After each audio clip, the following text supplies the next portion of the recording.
Alors, merci Carl pour la présidence et merci à vous tous pour vos partages, vos prières, tout ça. Alors, c'est bénissant qu'on puisse faire ça ensemble. Ce matin, le Seigneur a mis à mon cœur de vous partager concernant ça le salut dévoilé. Pour commencer, je vous invite à tourner dans Colossiens 1, concernant ça, le salut dévoilé. Pour commencer, je vous invite à tourner dans Colossiens 1, concernant ça, le salut dévoilé.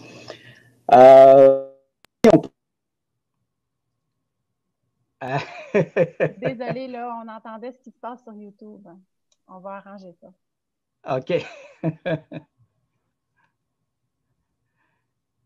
Mais je peux continuer. Si vous avez vos Bibles, tournez avec moi dans Colossiens 1, le verset 25.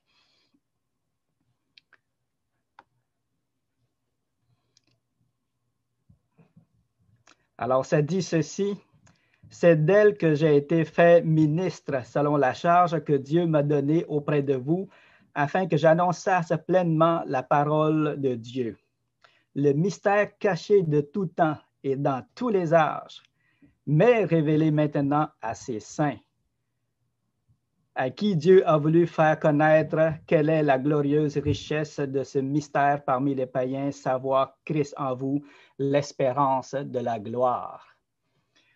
Alors, c'est avec ce verset-là que j'aimerais commencer le message parce qu'effectivement, ça parle de ce mystère qui est caché de tous les temps et dans tous les âges et qui est maintenant révélé à ses saints. Et ce mystère-là, on le voit dans le verset 27, là, c'est Christ en vous, l'espérance de la gloire, c'est-à-dire le salut comme tel. Avant de continuer, j'aimerais remettre ça dans les mains du Seigneur. Oui, Père Saint, merci Seigneur pour ta parole, pour ce salut que tu nous as révélé maintenant, Seigneur, et on veut se réjouir de ça. On veut méditer sur ce grand mystère-là qui nous est révélé. On veut méditer aussi sur combien que nous sommes bénis de faire partie de ce mystère-là, Seigneur, qu'on devienne héritier de ton royaume. Et à travers cela, notre but, c'est de te rendre gloire, de te louer, de te remercier pour tout cela, Seigneur. Alors, béni sois-tu à toujours et à perpétuité. Merci, Seigneur. Amen. Donc, on voit que c'est un mystère qui est caché, qui est maintenant révélé. Mais ce que j'aimerais voir avec vous, c'est qu'au fond, ça ne s'est pas fait, cette révélation-là ne s'est pas faite d'un coup sec, en claquant du doigt. Ça s'est fait de façon progressive. On va le voir ensemble. Il y a des étapes qui s'est faites dans cette révélation-là. Et on va méditer ça ensemble. Pour continuer, j'aimerais qu'on puisse aller lire dans Matthieu 13. Matthieu 13, le verset 10, 11 et 13 à 17. Martin va tenter de nous partager l'écran, là, si ça marche. Sinon, on peut continuer avec nos Bibles. Alors, l'idée que j'aimerais présenter ici, c'est que cette révélation de ce salut-là nous a commencé dans un premier temps là, de façon partielle. Pourquoi de façon partielle? Parce que durant le ministère terrestre du Seigneur, Jésus va révéler des vérités, morceau par morceau, parabole par parabole. Les gens vont être frappés de sa doctrine. Il y en a qui ne comprendront pas qu'est-ce que ça veut dire. Et il va privilégier ses disciples il va leur expliquer des paraboles. Et encore là, ça va être... le Seigneur va leur révéler des vérités du royaume là, concernant soit le salut, soit la vie chrétienne, ainsi de suite, mais morceau par morceau. Donc, alors, ce qui s'affiche à l'écran, on peut le lire ensemble. Matthieu 13, le verset 10. Les disciples s'approchèrent et lui dirent, « Pourquoi leur parles-tu en parabole? » Jésus leur répondit, « Parce qu'il vous a été donné de connaître les mystères du royaume des cieux et que cela ne leur a pas été donné. » Et si on continue au verset 13, « C'est pourquoi je leur parle en parabole, parce qu'en voyant, ils ne voient point, et qu'en entendant, ils n'entendent ni ne comprennent. Et pour eux s'accomplit cette prophétie d'Ésaïe. Vous entendrez de vos oreilles et vous ne comprendrez point. Vous regarderez de vos yeux et vous ne verrez point. Car le cœur de ce peuple est devenu insensible. Ils ont endurci leurs oreilles et ils ont fermé leurs yeux, de peur qu'ils ne voient de leurs yeux, qu'ils n'entendent de leurs oreilles, qu'ils ne comprennent de leur cœur, qu'ils ne se convertissent et que je ne les guérisse. » Alors, ici, le Seigneur explique que pour les autres, qu'est-ce qu'il en est pour l'instant. Mais il dit à ses disciples, « Heureux sont vos yeux parce qu'ils voient et vos oreilles parce qu'elles entendent. Je vous le dis en vérité, beaucoup de prophètes et de justes ont désiré voir ce que vous voyez et ne l'ont pas vu, entendre ce que vous entendez et ne l'ont pas entendu. » Alors, les disciples ont vraiment un grand privilège auprès du Seigneur. Bien entendu que cette parole-là a été dite par rapport à la parabole du semeur, qui, on le sait, c'est en lien avec le salut lui-même. Et il y a bien d'autres paraboles comme ça que le Seigneur va donner et il va donner explication à ses disciples. Et donc, il dit à ses disciples, à vous, il vous a été donné de connaître ces mystères-là. Et il dit, heureux sont vos yeux parce qu'ils voient. Mais on comprend qu'ils ne comprennent pas tout. À cette étape-là, les disciples, les apôtres ne comprenaient pas tout l'aspect du salut tel qu'on le comprend aujourd'hui. Donc, c'est une étape où, comme j'ai mentionné tantôt, les vérités leur ont été révélées comme morceau par morceau, parabole par parabole, et ce n'est qu'à la fin qu'ils vont pouvoir coller tous ces morceaux-là ensemble comme un gros casse-tête puis avoir un portrait global. Et la deuxième étape, si on peut appeler ça comme ça, c'est une révélation complète. Je me pose la question, à quel moment est-ce que le plan du salut a été expliqué aux apôtres dans son intégralité?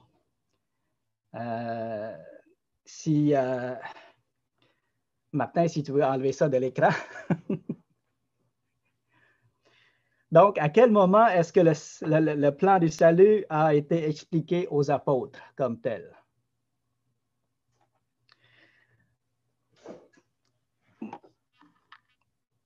Moi, ce que j'ai trouvé, c'est dans Luc, le chapitre 24, si vous voulez tourner avec moi. C'est dans ça, c'est à ce moment-là que le Seigneur va tout leur expliquer. Alors, Luc, le chapitre 24, oui, les versets qu'on va lire ensemble, c'est à l'écran, mais j'aimerais quand même faire un retour sur cette histoire-là, sur le chemin d'Emmaüs. Après que le Seigneur soit ressuscité, il y a des bruits qui courent et il y a deux disciples qui étaient restés perplexes quand même et qui s'en allaient de Jérusalem. Et sur le chemin, vous le connaissez, cette histoire, sur le chemin, le Seigneur s'est approché d'eux Bon, il leur pose des questions, il y a eu des conversations, tout ça. Et les disciples lui ont mentionné l'histoire de Jésus qui semble-t-il être ressuscité, mais ce n'est pas sûr. Il y a des femmes qui ont été témoins, mais encore là, on ne sait pas trop. Alors, ils avaient des doutes dans leur cœur. Pendant que le Seigneur Jésus cheminait avec eux, ils ne le reconnaissaient pas. Leurs yeux étaient empêchés de le reconnaître. Et on voit qu'au verset 25, là, le Seigneur va prendre la parole et va leur faire une reproche. Alors, il dit ceci, Jésus leur dit, « Ô homme sans intelligence et dont le cœur est lent à croire tout ce qu'ont dit les prophètes. Ne fallait-il pas que le Christ souffrit ces choses et qu'il entrât dans sa gloire? Et, commençant par Moïse, et par tous les prophètes, il leur expliqua dans toutes les Écritures ce qui le concernait. » Wow! Moi, pourquoi que je vous partage ce message-là? Au fond, c'est à cause de cette parole-là qu'on vient de lire. À chaque fois que je tombe sur ce passage-là, ça me parle, ça me fascine. Pourquoi? Parce que de son vivant, il a donné, il a expliqué des vérités, bride par bride, morceau par morceau. Et là, ce qui est beau de voir, c'est que le Seigneur, à la fin, ne les a pas laissés à eux-mêmes. Il ne les a pas abandonnés à eux-mêmes, à leur propre déduction, à leur propre raisonnement. Il ne les a pas laissés tout seuls arranger le casse-tête comme tel, à savoir, ah, ça veut dire ça, ça veut dire ça. Non, non. Il ne les a pas abandonnés à eux-mêmes, à leur propre déduction. Jésus tenait à leur expliquer lui-même qu'est-ce qu'il en est. Qu'est-ce qui le concerne dans la parole? Qu'est-ce qu'il est venu faire? Pourquoi? Pour quelles raisons? Et ainsi de suite. Alors, ça dit ici, il leur expliqua dans toutes les Écritures ce qui le concernait. Je trouve ça beau que le Seigneur ait pris le temps de faire ça. Pour s'assurer que la compréhension que les apôtres vont avoir du salut, eh bien, c'est une compréhension qui est authentique, vraiment selon le plan de Dieu, et que ça ne déroge pas, que ça ne soit pas laissé à la compréhension, à l'imagination de chacun de ces apôtres-là. Donc, le Seigneur lui-même va arranger le casse-tête pour eux autres.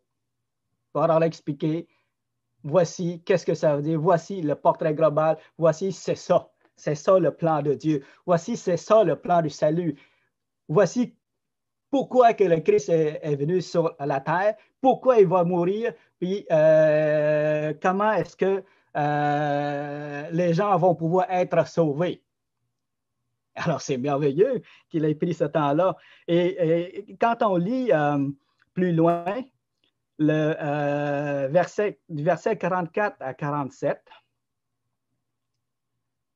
et là, on s'entend, les deux disciples sont revenus à Jérusalem parce que suite à ce qu'ils ont vu, le Seigneur, eh bien, ils avaient hâte de partager ça avec les apôtres.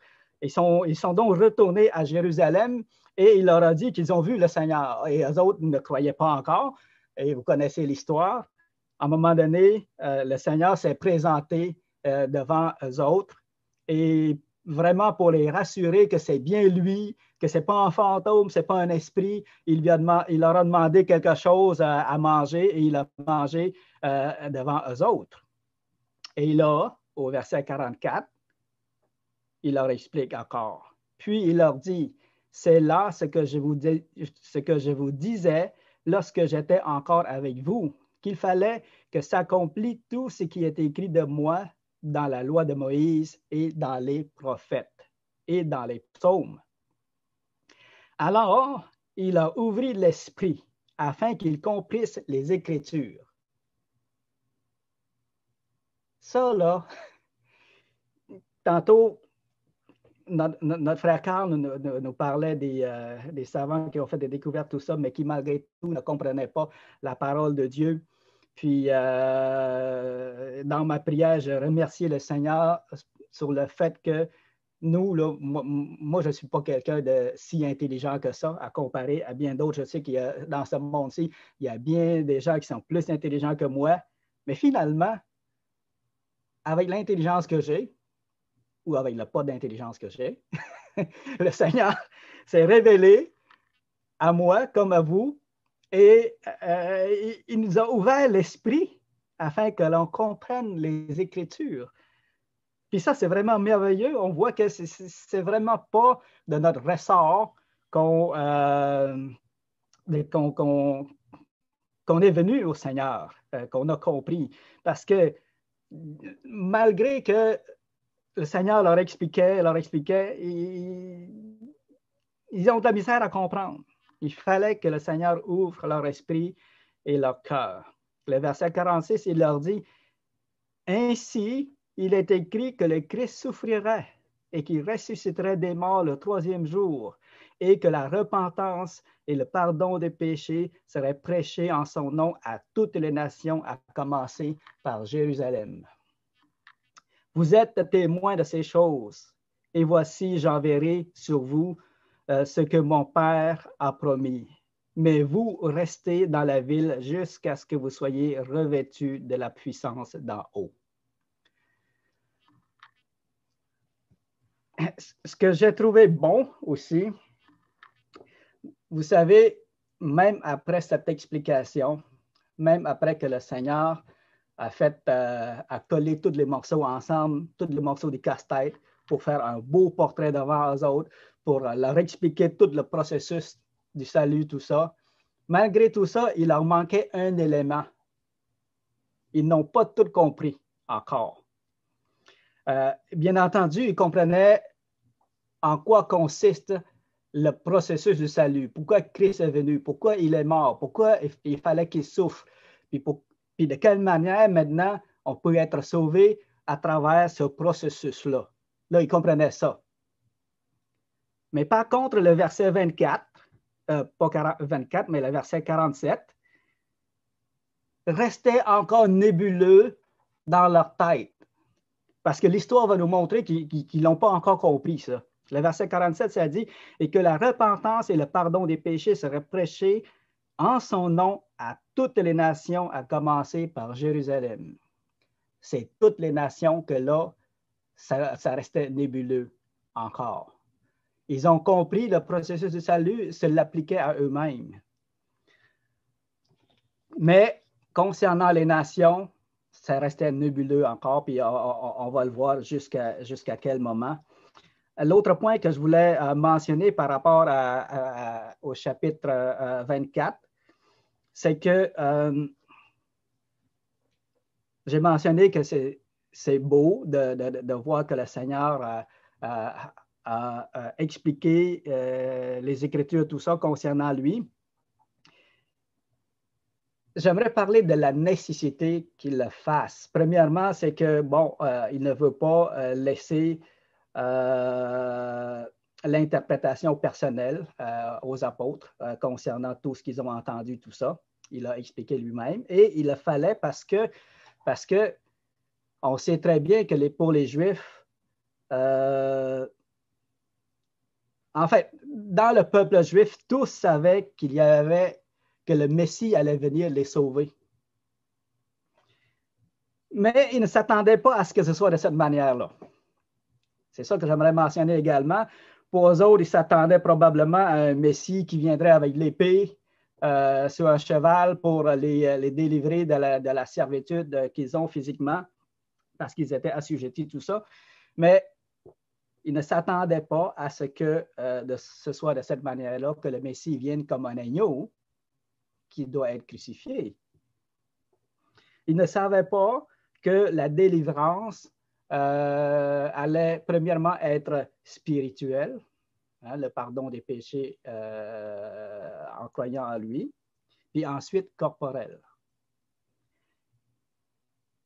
Puis ils ne savaient pas non plus, ne comprenaient pas que la délivrance spirituelle allait se faire de cette manière-là, c'est-à-dire en croyant au Seigneur Jésus, tout simplement. Pour eux autres, ils étaient bien ancrés sur la loi. Il fallait accomplir la loi, il fallait sacrifier des animaux et ainsi de suite. Alors, ce que Jésus vient présenter, c'est un nouveau processus auquel ils sont complètement étrangers. Et il fallait les déraciner de ça. Il fallait les enlever de ça pour qu'ils comprennent maintenant la nouvelle manière de faire les choses. Comment que ça va se passer maintenant au niveau du salut que le Seigneur Jésus apporte. Alors que le Messie qui soit crucifié pour le peuple, pour le pardon des péchés, c'était comme nébuleux. Puis d'être justifié en croyant en son nom, c'est comme nébuleux. Il fallait qu'ils comprennent bien cet aspect-là. Qu'ils comprennent bien, puis que nous aussi, qu'ils puissent nous transmettre les bonnes choses également. OK? Et donc, quand on lit dans la parole, souvent, on voit que c'est écrit « Ainsi s'accomplit la parole qui est écrite dans les Écritures, et ainsi de suite ». Ce que j'aimerais mentionner par rapport à ça, c'est que l'auteur pouvait l'écrire au moment où il l'écrivait, il l'avait compris parce que le Seigneur l'a expliqué ici. Puis quand il l'a expliqué, les paroles, au moment où il l'a expliqué dans le chapitre 24, ben, les évangiles n'étaient pas écrits. Les évangiles étaient écrits par après. Revenons à la portée du salut. Comme on a mentionné, le verset 47 mentionne que la repentance et le pardon des péchés seraient prêchés en son nom à toutes les nations, chose qu'à ce moment-là, ils n'avaient pas encore conscience. C'était comme encore nébuleux pour eux. Et ce n'est que dans Acte 10 que là, ils vont comprendre en quoi consiste le salut au complet comme tel. Au fond, ça va prendre une intervention divine pour qu'ils comprennent le verset 47 de Luc 24. Ça prend une intervention divine qui se trouve dans les chapitres 10 et 11 de Actes. On ne lira pas toutes ces chapitres-là. Par contre, je vais comme résumer l'histoire. On sait que Corneille est un centenier qu'on appelle pieux, qui craignait Dieu, qui faisait l'aumône et que Dieu apprécie ce qu'il a fait. Puis même, il avait un bon témoignage que les Juifs rendaient de lui. OK? Et à un moment donné, le temps était arrivé, le Seigneur va se manifester à Corneille de façon spéciale. Il va envoyer son ange pour dire à Corneille d'aller chercher Pierre, pour que Pierre lui annonce la parole de Dieu et pour que lui puisse être converti à travers la prédication que Pierre va faire. En résumé, c'est ça. Alors, dans Acte 10, le verset 9 à 15, on voit ce que Pierre va vivre comme révélation de la part de Dieu lui-même, une intervention divine qui va confirmer Luc 24, le verset 47 et bien d'autres versets qui parlent du salut des nations comme tel. Alors, le verset 9, ça dit ceci. Ce ne sera pas long, je vais prendre un gorgée.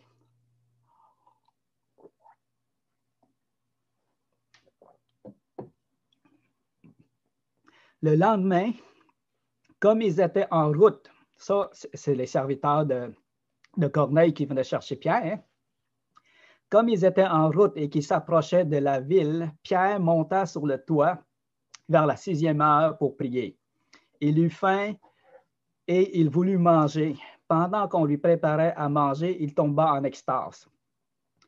Il vit le ciel ouvert et un objet semblable à une grande nappe attachée par les quatre coins, qui descendait et s'abaissait vers la terre, et où se trouvaient tous les quadrupèdes, les reptiles de la terre et les oiseaux du ciel. Et une voix lui dit, « Lève-toi, Pierre, tue et mange. » Ici, « tue et mange », c'est comme un prétexte pour arriver au verset de la suite, pour que Pierre comprenne ce qui est pur ou impur. Une voix lui dit, « Lève-toi, Pierre, tue et mange. » Mais Pierre dit, « Non, Seigneur, car je n'ai jamais rien mangé de souillé ni d'impur. » Alors, il faut croire que sur la nappe, il y avait des animaux que les Juifs tenaient pour impurs et souillés. Et d'ailleurs, quand on lit Lévitique 11, 4, ça dit tout ce qui était pur comme animal à manger et ce qui était impur que les Juifs ne doivent pas toucher. En résumé, en grand résumé, les animaux purs qu'ils pouvaient manger, c'était ceux qui ruminent, puis en même temps qui ont la corne fourchue. S'ils avaient juste un des deux critères, ils n'étaient pas purs, il ne fallait pas qu'ils touchent.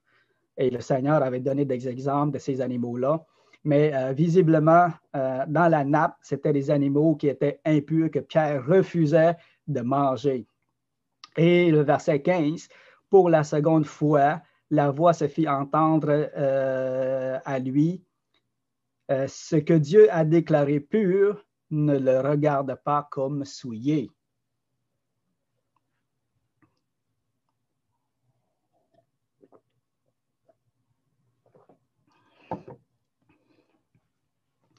On peut comparer la nappe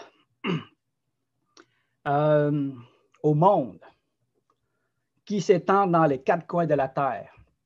Et les animaux impurs, soi-disant impurs, qui sont sur la nappe, représentent les gens de toutes les nations, évidemment, que les Juifs également vont regarder comme impurs. On va le voir dans la parole, et qu'il ne faut pas avoir de lien, il ne faut pas avoir de relation, il ne faut pas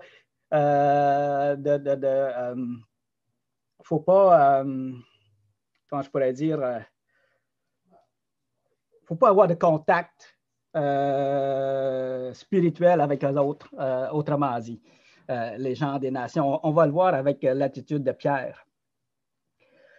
Et clairement, pour Pierre, on va voir que dans sa tête, que les païens qui puissent être sauvés, ben, c'est étrange. C'est étrange. Parce que dans sa tête, là, c'était les Juifs. Le Christ était venu pour les Juifs. Son sacrifice était pour les Juifs. Le royaume de Dieu était juste pour les Juifs. Jusqu'à cette expérience-là. Alors, on peut lire le verset 16. Cela arriva jusqu'à 3 fois et aussitôt après, l'objet fut retiré dans le ciel, tandis que Pierre ne savait en lui que penser du sens de la vision qu'il avait eue. Voici les hommes envoyés par Corneille s'étant informés de la maison de Simon se présentant à la porte. Donc, ils vont parler à Pierre, puis Pierre va leur poser des questions, qu'est-ce que vous voulez, ainsi de suite. Et finalement, Pierre va partir avec eux. Dans le verset 28,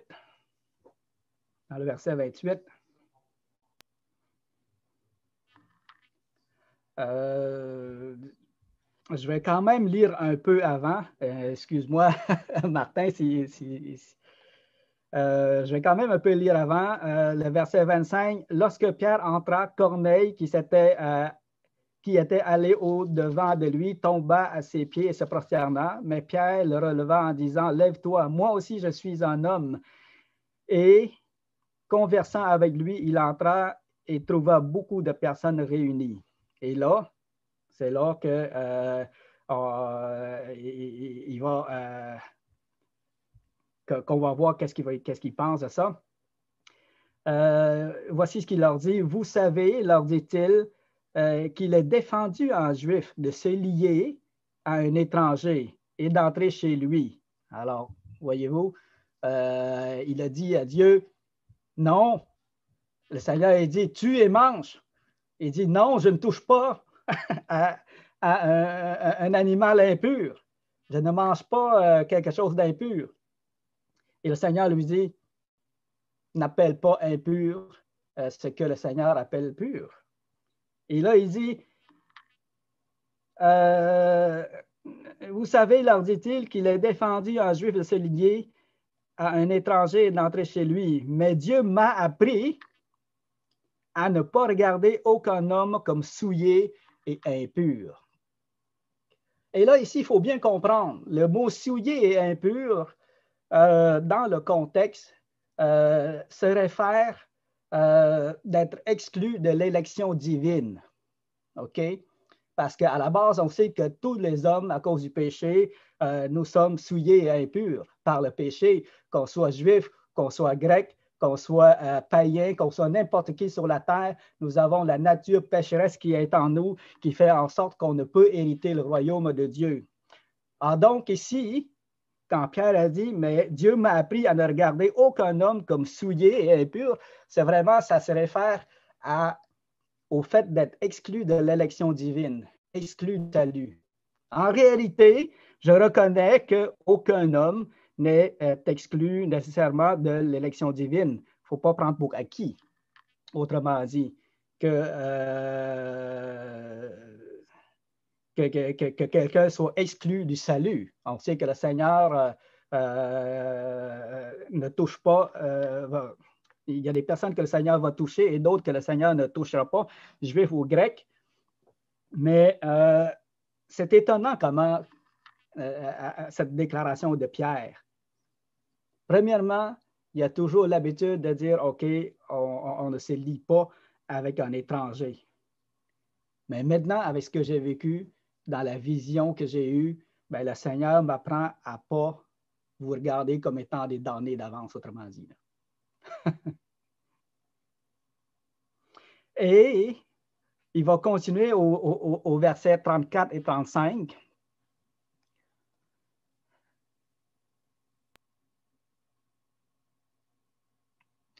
Dans cette même idée-là, alors Pierre, ouvrant la bouche,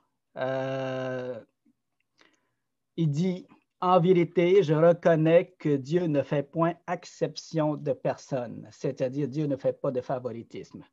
Mais quand toute nation, celui qui craint et celui qui le craint et qui pratique la justice lui est agréable. » Alors voilà, ça complète cette vision.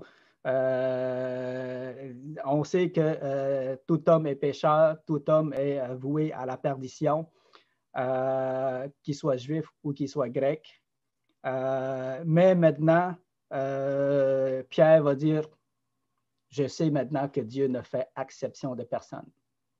Que tu sois juif, que tu sois grec, que tu sois païen, que tu sois dans les gentils, dans les nations, ben, si tu le crains, que tu pratiques la justice, ben, tu es agréable à Dieu.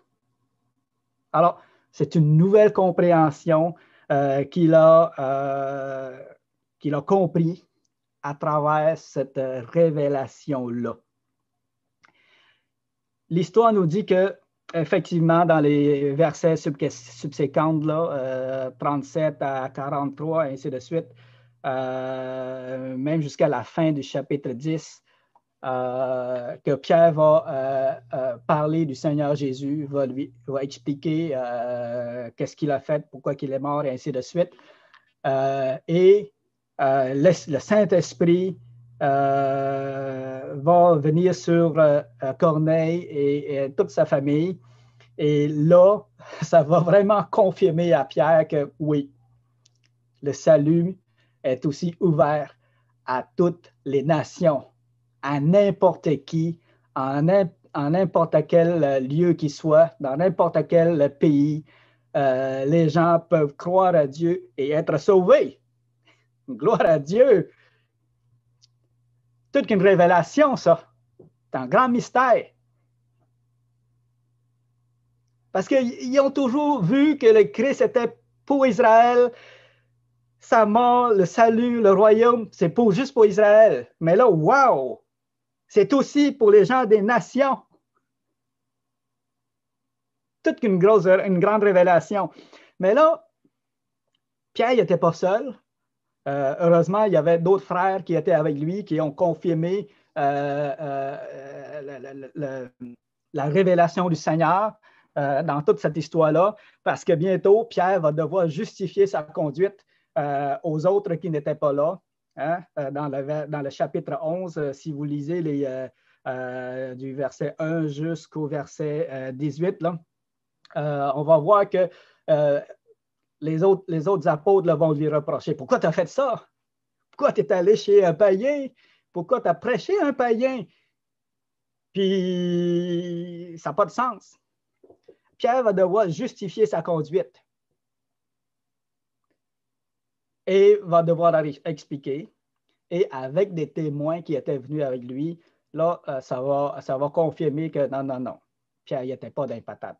Pierre n'était pas d'un patate. C'est Dieu qui voulait ça. C'est vraiment dans son plan. Puis quand que le Seigneur Jésus a mentionné dans Luc 24, le verset 47, que ça dit la repentance et le pardon des péchés seraient prêchés à toutes les nations, ben voilà. Maintenant, ça commence. On le vit là. Alors, au verset 18, acte 11, le verset 18, on va voir ici que les apôtres vont être contents de cela et vont glorifier le Seigneur. Après avoir entendu cela, ils se calmèrent. Et ils glorifièrent Dieu en disant, Dieu a donc accordé la repentance aussi aux païens afin qu'ils aient la vie. Wow!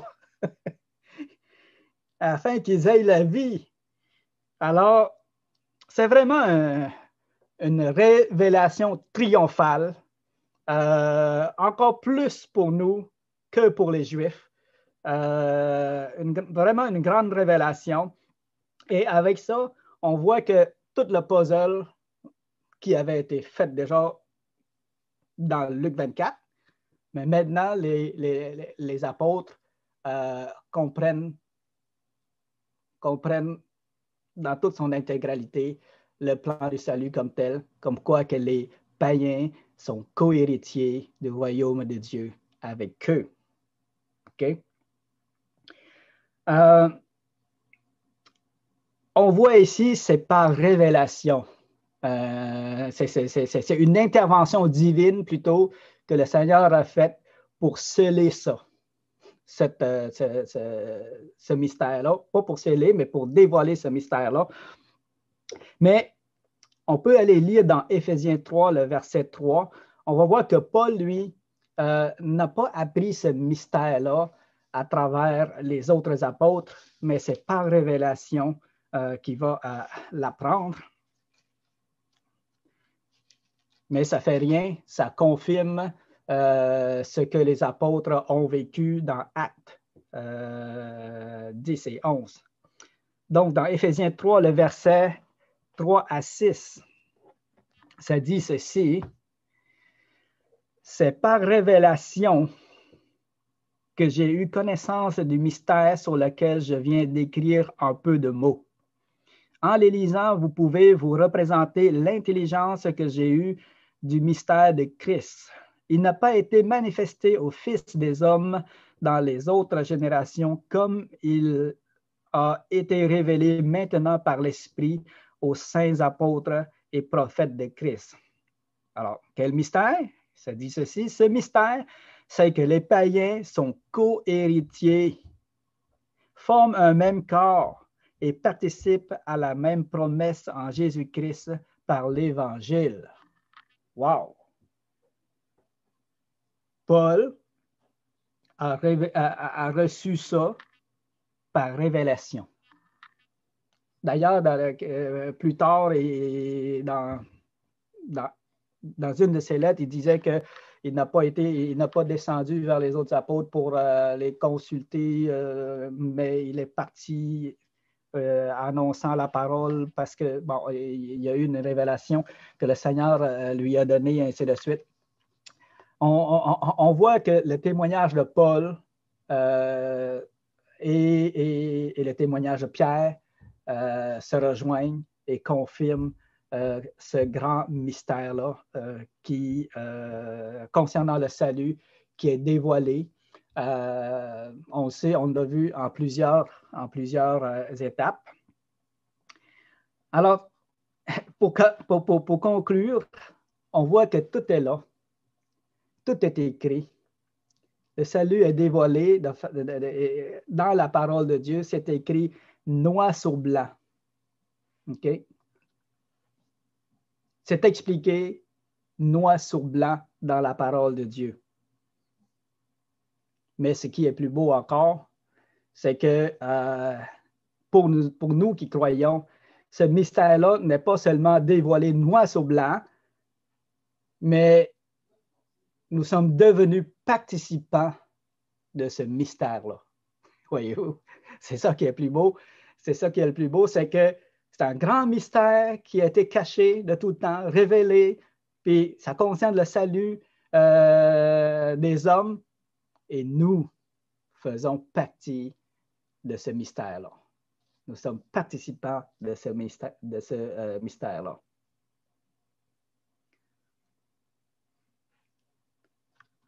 Donc, pour conclure, là, les gens du monde entier,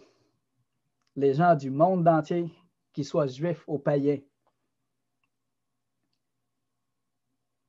parmi toutes les nations, tout le monde peut s'attribuer ce verset-là que le Seigneur, qu'on a lu au début, là, dans Matthieu 13, le verset 16, ça dit « Heureux sont vos yeux parce qu'ils voient, et vos oreilles parce qu'elles entendent. » On peut dire « Heureux sont nos yeux parce qu'ils voient et nos oreilles parce qu'elles entendent. » Et merci Seigneur d'avoir ouvert notre esprit, comme dans Matthieu, pas Matthieu, mais Luc 24, qui a mentionné que le Seigneur a ouvert leur esprit. Alors, merci pour tout cela. Et on peut vraiment glorifier le Seigneur, le remercier pour de nous avoir révélé ça, puis de nous avoir rendus participants de ce grand salut-là. J'aimerais qu'on termine avec une prière. Oui, Seigneur, tu es grand et tu es merveilleux. Merci de ce que en Jésus, ton Fils, nous pouvons faire partie de ton peuple purifié, sanctifié, pardonné en ton nom, pardonné à cause de ton sacrifice, Seigneur. Merci, Seigneur, et nous prions que ce salut qui est dévoilé maintenant dans toute son intégralité soit prêché, continue à être prêché dans le monde entier, et qu'il y ait encore des gens qui croient en ta parole, qui viennent à toi, qui sont touchés par ta parole, Seigneur. C'est vraiment une grande bénédiction que nous avons, Seigneur, en toi. Et nous ne le dirons jamais assez, Seigneur. Ce matin, on a médité sur ce fait-là, sur ta parole. Et ce qu'on veut, Seigneur, c'est vraiment être reconnaissant de tout cela et te louer et t'adorer pour ce don si merveilleux que tu nous donnes, Seigneur, et que tu donnes à tous ceux qui croient. Merci, Seigneur. Amen.